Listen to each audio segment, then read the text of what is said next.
On the morning of 16th of March, the Russian military once again fired on a residential area of Kyiv. The shell hit a 12-story building. There was a collapse. According to preliminary information, 37 people were evacuated. 2 were injured.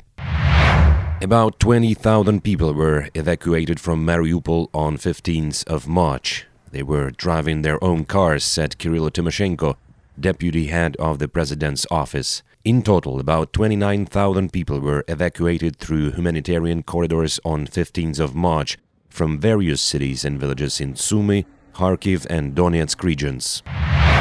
President Putin's brutal invasion of Ukraine is causing death and destruction every day. It has shocked the world and shaken the international order. For months, we have exposed Russia's long list of lies. They claimed they did not plan to invade Ukraine, but they did. They claimed they were withdrawing their troops, but they sent in even more. They claim to be protecting civilians, but they are killing civilians. Now, they are making absurd claims about biological labs and chemical weapons in Ukraine.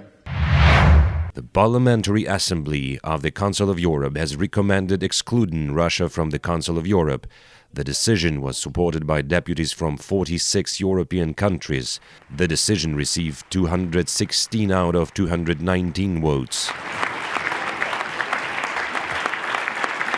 We are, of course, sad that we today had to ask to expel a member of our organization, which has been a member for over 25 years. But I'm glad that we dared to do it. It is clear, if you cross red lines, then there is no place for you in this organization. Earlier, Russia announced its own initiative to withdraw from the Council of Europe and denounced the Convention for the Protection of Human Rights and Fundamental Freedoms. The final decision on Russia's exclusion is due to be made by the Committee of Ministers of the Council of Europe on March 17th. People live here. They lived. This is the private sector. It was somewhere on the 8th day of war. This is how the bombs fell. 1, 2, 3, 4, 5 bombs fell here. It was a department store. Ochtyrka Historical Museum. This is the city council. This is a district culture house. Ochtyrka did not surrender. It did not let the enemy go through. And today our city stands like a fortress and doesn't let equipment directly through. They just kill people. Ochtyrka railway station. We will rebuild. We will rebuild everything. When it fell on the first day, the problem was that people were outside, and 5 adults were killed, if I'm not mistaken, and 3 children. It's a big shock for the population. They are shooting the kindergarten. That's nonsense.